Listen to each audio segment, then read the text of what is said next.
మరి రాజకీయంగా చూస్తే చాలా వేడి వాడిగా నడుస్తూ ఉంది. ఈరోజు కవితమ్మ మరి మొన్నటి నుంచి ఏదైతే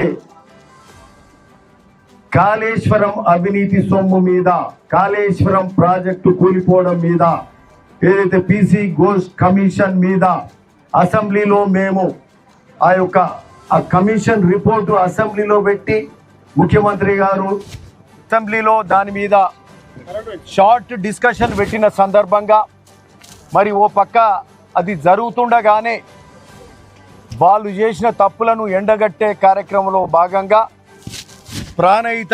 ప్రాణహిత పేరును మార్చి ప్రాణహిత సృజల సవంతిని మరి కాళేశ్వరం పేరుగా మార్చి అక్కడ తుమ్మిడిహట్టి నుంచి ఇక్కడ మేడిగడ్డకు తరలించి ఆడ 11,000 కోట్లు పెట్టినాక కూడా కాంగ్రెస్ ప్రభుత్వం 5,000 కోట్లు, టీఆర్ఎస్ కూడా నాటి టీఆర్ఎస్ 6,000 కోట్లు పెట్టినాక ప్రాజెక్ట్ కిందికి తరలించి 1,000 కోట్లు ఓ పక్క ఇరిగేషన్ మినిస్టర్, కేంద్ర ఇరిగేషన్ మినిస్టర్ ప్రాణహితల అనువైన స్థానం అని చెప్పినాక కూడా అక్కడి నుంచి కిందికి షిఫ్ట్ చేశారు.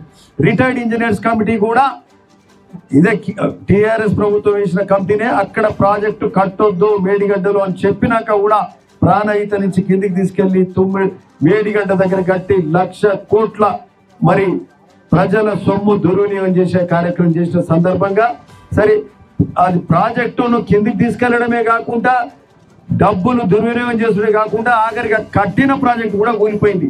అంటే ఇది కవితమ్మ మరి మేము అవినీతి జరిగింది బీఆర్ఎస్ పార్టీల హరీష్ రావు ఇరిగేషన్ మినిస్టర్ అట్లనే సంతోష్ రావులు డబ్బులు తీసుకున్నారు, అవినీతికి పాల్పడ్డారని మరి ఆమె ఫస్ట్ ఎవిడెన్స్ ఆమె ఇవ్వడం జరిగింది.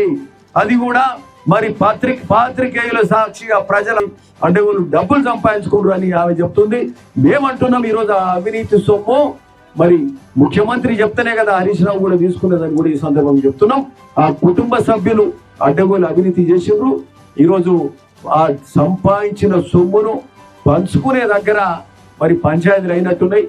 గత 4-5 నెలలకెళ్ళి కవితమ్మ అప్పుడప్పుడు మాట్లాడడం మరి మొన్నటికి మొన్న మరి ఈ హరీష్ రావు కేటీఆర్ సొంత పార్టీ సొంత ప్రభుత్వం నాటి ప్రభుత్వం మేము అవినీతికి పాల్పడ్డారని చెప్పి నేరుగా ఫస్ట్ ఇన్ఫర్మేషన్ రిపోర్ట్ లాగా సిబిఐకి ఫస్ట్ ఎవిడెన్స్ కవితమ్మని ఇచ్చిన కార్యక్రమం జరిగింది.